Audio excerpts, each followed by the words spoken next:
Hi అండి, నేను మీ Mamata. Welcome to Mamata home kitchen. అందరికీ ఆల్ టైమ్ ఫేవరెట్ అయిన పన్నీరు టమాటా గ్రేవీ అండి. ఈరోజు మా బాబు పన్నీర్ కర్రీ చేయమ్మా అని అడిగాడండి. ఎలాగో చేస్తున్నాను కదా అని మీకోసమని వీడియో తీసి చూపిస్తున్నాను. పన్నీర్ కర్రీ నేను ఎలా చేస్తానో చూపిస్తానండి. పన్నీర్ని ఇలా చిన్న చిన్న క్యూబ్స్గా కట్ చేసి పెట్టుకోవాలండి. వీటిని ఒక 2 సార్లు శుభ్రంగా కడిగేసి పక్కన పెట్టుకోవాలి. ఒక ప్యాన్ తీసుకొని దానిలోకి 1 టేబుల్ స్పూన్ గీ వేస్తున్నానండి. ఈ ప్లేస్లో మీరు గీ అయినా వేసుకోవచ్చు, బటర్ అయినా, ఆయిల్ అయినా వేసుకోవచ్చు. వీటిని ఇలా క్రిస్పీగా వేయించాలండి. ఇలా వేయించడం వల్ల మనం పన్నీర్ తినేటప్పుడు చాలా టేస్టీగా ఉంటుందండి. వీటిని 1 నిమిషం వరకు ఇలా వేయించి ఇలా కొంచెం కలర్ చేంజ్ అయిన తర్వాత వీటన్నిటిని ఒక ప్లేట్లో తీసుకొని పక్కన పెట్టుకోవాలండి. గ్రేవీ కోసమని కొంచెం ఎండు కొబ్బరి, 1 ఆనియన్, 4 మీడియం సైజ్ టమాటా తీసుకుంటున్నానండి. 7 to 8 కాజుని ఒక బౌల్లో కొన్ని వాటర్ వేసేసి ఒక అరగంట సేపు నానబెట్టి పక్కన పెట్టుకోవాలండి. దీనివల్ల కర్రీకి మంచి టేస్ట్ వస్తుంది. ఎండు కొబ్బరిని సన్నగా తరిగేసి పెట్టుకోవాలండి. తర్వాత టమాటాలు, ఉల్లిపాయలను కూడా చిన్న చిన్న ముక్కలుగా తరిగేసి పెట్టుకోవాలి. తర్వాత స్టవ్ పైన ఒక ప్యాన్ పెట్టేసి దాంట్లోకి ఎండు కొబ్బరి వేసేసి దూరగా వేయించాలండి. తర్వాత దీన్ని సపరేట్గా ఒక బౌల్లో తీసి పక్కన పెట్టుకొని అదే ప్యాన్లోకి 1-2 టేబుల్ స్పూన్ల ఆయిల్ వేసి ఉల్లిపాయలు వేయాలండి. ఉల్లిపాయలు కొంచెం వేగిన తర్వాత దాంట్లోకి మనం సన్నగా తరిగి పెట్టుకున్న టమాటాలు కూడా వేసేసి మరొకసారి బాగా కలపాలండి. ఈ గ్రేవీ వచ్చేసి నేను 200 గ్రామ్స్ పన్నీర్కి చేస్తున్నానండి.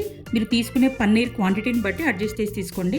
ఇక్కడ నేను టమాటాలు, ఉల్లిపాయలు కొంచెం తొందరగా మగ్గడానికి ఇక్కడ కొంచెం రాక్ సాల్ట్ వేసాను. రాక్ సాల్ట్ వేయడం వల్ల టమాటాలు, ఉల్లిపాయలు కొంచెం తొందరగా మగ్గిపోతాయండి. 2 నిమిషాల తర్వాత చూపిస్తున్నా చూడండి. టమాటా, ఉల్లిపాయ కొంచెం మగ్గిపోయాయండి.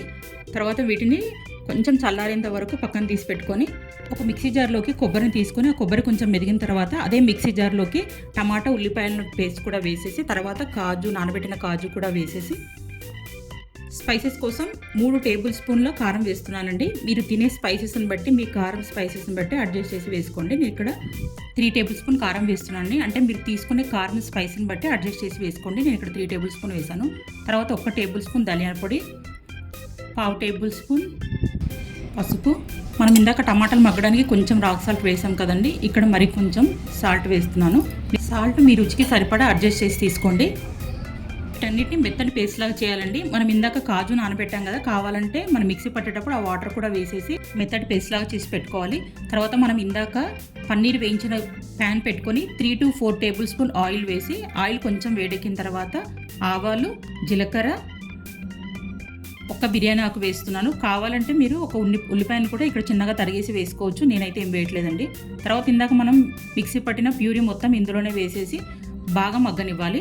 మనం ఇందాక మిక్సీ పట్టిన జార్లోనే కొన్ని వాటర్ వేసి ఇక్కడ నేను వాటర్ వేస్తున్నాను. మీరు గ్రేవీ థిక్నెస్ని బట్టి కావాలంటే ఇక్కడ మీరు కొన్ని వాటర్ యాడ్ చేసుకోవచ్చండి. కానీ నాకైతే గ్రేవీ థిక్నెస్కి సరిపోయింది. ఇక్కడ 1/2 టేబుల్ స్పూన్ గరం మసాలా కూడా వేస్తున్నానండి. గరం మసాలా కావాలంటే మనం ఇందాక మిక్సీ పట్టినప్పుడు అక్కడే వేసుకోవచ్చు. అక్కడ మిస్ అయింది, అందుకని నేను ఇక్కడ వేస్తున్నాను. గరం మసాలా కూడా వేసి మరొకసారి బాగా కలిపిన తర్వాత ఇందాక మనం వేయించి పక్కన పెట్టుకున్న పన్నీర్ కూడా వేసి బాగా కలపాలండి. బాగా కలిపిన తర్వాత కొత్తిమీర కూడా నేను ఇక్కడ సన్నగా తరిగేసి ఇక్కడ వేసేస్తున్నానండి. మరొకసారి కొత్తిమీర వేసి బాగా కలిపిన తర్వాత కొంచెం కస్తూరి మేతిని తీసుకొని చేతిలో వేసుకొని ఇలా బాగా నలిపేసి వేసేయాలండి. కస్తూరి మేతి వేయడం వల్ల కర్రీకి మంచి ఫ్లేవర్తో పాటు మంచి టేస్ట్ వస్తుందండి. మీ దగ్గర కస్తూరి మేతి కనుక లేకపోతే మీరు మెంతి కూర అయినా వాడుకోవచ్చు. వీటన్నిటిని మరొకసారి బాగా కలపాలండి. ఈ కర్రీ వచ్చేసి అన్నం, రోటీ, చపాతీ, బగారా రైస్ దేంట్లోకైనా చాలా బాగుంటుందండి. అంతేనండి, ఎంతో టేస్టీ అయిన పన్నీరు టమాటా గ్రేవీ కర్రీ రెడీ అయిపోయిందండి. కర్రీని ఒక బౌల్లోకి డిష్ అవుట్ చేసి పెట్టుకోవడమేనండి. ఈ పన్నీర్ కర్రీ మీరు ట్రై చేసి మీకు ఎలా కుదిరిందో నా కామెంట్ సెక్షన్లో మెన్షన్ చేయండి. మరిన్ని టేస్టీ అండ్ ఇంట్రెస్టింగ్ రెసిపీస్ కోసం మమతా హోమ్ కిచెన్ని సబ్స్క్రైబ్ చేసుకోండి. Thank you for watching.